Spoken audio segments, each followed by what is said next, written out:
Welcome to Uma Siva kitchen. Today நம்மளுடைய recipe என்னென்னா முருங்கைக்கீரை முட்டை பொரியல் தாங்க பண்ண போகிறோம். வாங்க வீடியோக்குள்ளே போகலாம். ஹெல்த்தியான முருங்கைக்கீரை முட்டை பொரியல். இப்போ ஒரு கடாய் வச்சுக்கோங்க. கடாய் காஞ்சதும் ஆயில் போட்டுக்கோங்க.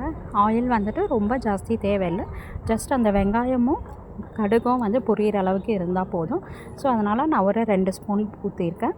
கடுகு போட்டுக்கோங்க. எண்ணெய் காஞ்சதும் இப்போ காஞ்ச மிளகாய் போட்டுக்கலாம். காஞ்ச மிளகாய் இல்லைனாக்கா நீங்கள் பச்சை மிளகாய் கூட போட்டுக்கலாம். நான் காஞ்ச மிளகாய் இந்த டிஷ்ஷுக்கு காஞ்ச மிளகாய் போட்டால் நல்லாயிருக்கும். ஸோ காஞ்ச மிளகாய் போட்டுக்கலாம். ஒரு 3 காஞ்ச மிளகாவை நான் 2 பாதியாக கட் பண்ணி போட்டிருக்கேன்.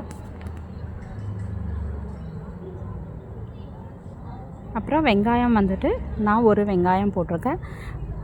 ஒரு கட்டு கீரைக்கு நான் ஒரு 2-3 பேர் சாப்பிட்ற மாதிரி நான் செஞ்சுருக்கேன். ஸோ அதுக்கு வெங்காயம் நான் 2 மீடியம் சைஸ் வெங்காயம் போட்டிருக்கேன். வெங்காயம் நல்லா வதக்கி கொடுத்துக்கோங்க. வெங்காயம் நல்லா வதங்கினதும் ரொம்ப வதங்க தேவையில்லை. அது ஜஸ்ட்டு கண்ணாடி பதம் இருந்தால் போதும். ஸோ தண்ணி ஊற்றிக்கோங்க. தண்ணி நம்மளுக்கு கீரை வேகிற அளவுக்கு தண்ணி இருந்தால் போதும். ஸோ நான் ஒரு 2 கிளாஸ் தண்ணி ஊற்றிருக்கேன். ஏன்னா நம்மளுக்கு கீரையிலேருந்தே தண்ணி வரும். ஸோ அதனால் நம்ம 2 கிளாஸ் தண்ணி மட்டும் போட்டிருக்கோம். ஸோ தண்ணி நல்லா கொதிக்க விடுங்க. தண்ணி கொதித்ததும் இந்த முருங்கைக்கீரையை நம்ம க்ளீன் பண்ணி வச்சுருக்கிற முருங்கைக்கீரையை போட்டுடலாம். நல்லா வாஷ் பண்ணிவிட்டு போட்டுக்கோங்க. ஸோ முருங்கைக்கீரை நல்லா வேகணும் அந்த தண்ணியிலே. அப்புறமா எல்லா கீரையும் போட்டோம் நம்ம மூடி வச்சிடலாம். மூடி வச்சுட்டு அந்த தண்ணியும் அந்த முருங்கைக்கீரையும் நல்லா வெந்து வந்துடும். தண்ணியும் நல்லா சுண்டி வந்துடும். அது வரைக்கும் நம்ம ஸ்டவ்வில் வச்சுருக்கணும். ஹையில் சிம்மில் மாற்றி மாற்றி வச்சு பண்ணுங்கள். இப்போ பாருங்கள், நல்லா நம்மளுக்கு அது எல்லாத்தையும் கலந்து விட்டுக்கோங்க. கீரை போட்டதும் தண்ணியில் நல்லா முழுகிற அளவுக்கு கலந்து விட்டுக்கோங்க. கலந்து விட்டுட்டு ஒரு மூடி எடுத்து மூடி வச்சிடலாம். ஃபஸ்ட்டு ஹையில் வைங்க ஒரு 10 மினிட்ஸு. அதுக்கப்புறமா லோவில் வச்சுருங்க. ரொம்ப வேக வச்சிட்டிங்கன்னா கீரை ரொம்ப கசப்பு தன்மை வந்துடும். ஸோ அதனால் கரெக்டான அளவு நம்ம வேக வைக்கணும் கீரையை. பாருங்கள், சூப்பராக இப்போ கீரை நல்லா தண்ணியெல்லாம் இருந்துட்டு நல்லா வெந்துடுச்சு கீரை.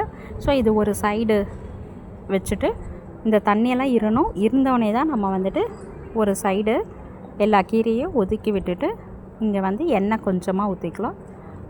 ஒரு 2 முட்டை நான் போடுறேன். 2 முட்டை நம்ம உடச்சி ஊற்றிக்கலாம். எண்ணெய் காஞ்சதும் 2 முட்டை உடச்சி ஊற்றிக்கலாம். அதுக்காக தான் எண்ணெய் ஊற்றுறோம், முட்டைக்காக. ஸோ அந்த முட்டையில் கொஞ்சோண்டு உப்பு போட்டுக்கலாம். இப்போ உடச்சி ஊற்றிட்டு அப்புறமா உப்பு அந்த முட்டைக்கு தேவையான அளவு மட்டும் உப்பு போடுங்க. ஆல்ரெடி நம்ம கீரையில் உப்பு போட்டாச்சு. அதை நான் சொல்ல மறந்துட்டேன். கீரையில் உப்பு போட்டு தான் நம்ம வேக வச்சு சைடில் வச்சுட்டு இப்போது முட்டையை நல்லா உடச்சி ஊற்றிட்டு 2 முட்டை நான் உடச்சி ஊற்றுறேன். லைட்டாக உப்பு போட்டு கொஞ்சம் நம்மளுக்கு ஃப்ரை ஆனதும் நம்ம திருப்பி விட்டுக்கலாம். அது வரைக்கும் நீங்கள் அதை டிஸ்டர்ப் பண்ணாத வச்சுருங்க. பாருங்கள், இன்னொரு முட்டை உடச்சி ஊற்றிடலாம். ஸோ உங்களுக்கு முட்டை நிறைய பிடிக்கணுக்கா இன்னும் கூட நீங்கள் முட்டையை உடச்சி ஊற்றிக்கலாம். இவ்வளோ தான் ஊற்றணுன்ட்டெல்லாம் அளவு இல்லை. ஸோ உங்களுக்கு தேவையான அளவுக்கு நீங்கள் முட்டை ஊற்றிக்கலாம். இது ஃபுல்லாக நம்மளுக்கு ஃப்ரை ஆனோடனே நீங்கள் முட்டை ஃபுல்லாக ஃப்ரை ஆனதுன்னா திருப்பி விடணும். இல்லைனாக்கா அந்த கீரையில் மிக்ஸ் ஆகிட்டு நம்மளுக்கு சீக்கிரமாகவே நம்மளுக்கு ஃப்ரை ஆகாது முட்டை. ஸோ நம்மளுக்கு கீரையே அந்த முட்டை ஸ்மெல் வரும். ஸோ அதனால் இது ஃபுல்லாக தனியாகவே ஃப்ரை பண்ணிவிட்டு அப்புறமா நல்லா இப்போ பாருங்கள், இந்த மாதிரியெல்லாம் இருக்கக்கூடாது. இது நல்லா பாயில் ஆனவனே தான் நம்ம கீரையோடு சேர்த்து பரட்டி வதக்கி எடுக்கணும்.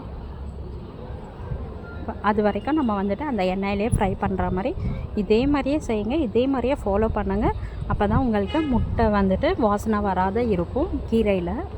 இல்லைனாக்கா அதோட பெரட்டிட்டிங்கன்னா உங்களுக்கு முட்டை வாசனை ரொம்பவே அடிக்கும். நம்மளுக்கு சாப்பிடவே பிடிக்காது. ஸோ அதனால் நல்லா ஃப்ரை ஆகணும் அந்த முட்டை.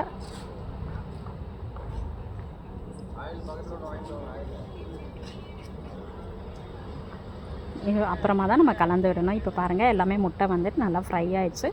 கொஞ்சம் நல்லா நீங்கள் தூளாட்டம் பண்ணிக்கோங்க.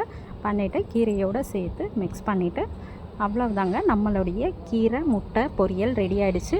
இது எல்லாத்துக்குமே நீங்கள் வச்சு சாப்பிட்லாம். சப்பாத்தி கூட வச்சு சாப்பிட்லாம், ரைஸ்க்கு வச்சு சாப்பிட்லாம், காரக்குழம்புக்கு இந்த மாதிரி வச்சு சாப்பிட்லாம். இந்த வீடியோ பிடிச்சிருந்ததுன்னா லைக் பண்ணுங்கள், ஷேர் பண்ணுங்கள், சப்ஸ்கிரைப் பண்ணிக்கோங்க. உங்கள் ஃப்ரெண்ட்ஸ் அண்ட் ரிலேட்டிவ்ஸ்க்கு ஷேர் பண்ணுங்கள். இதே மாதிரி செஞ்சு பார்த்துட்டு கமெண்ட் பண்ணுங்கள். இதே மாதிரி பண்ணி பார்த்துட்டு கமெண்ட்.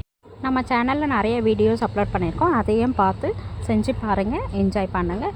ஓகே, எல்லாருக்கும் ஒரு சின்ன ரெக்வஸ்ட், எல்லோரும் நம்ம சேனலில் சப்போர்ட் பண்ணுங்கள். சப்ஸ்கிரைப் பண்ணலான்னு சப்ஸ்கிரைப் பண்ணிக்கோங்க. தேங்க்ஸ் ஃபார் வாட்சிங்.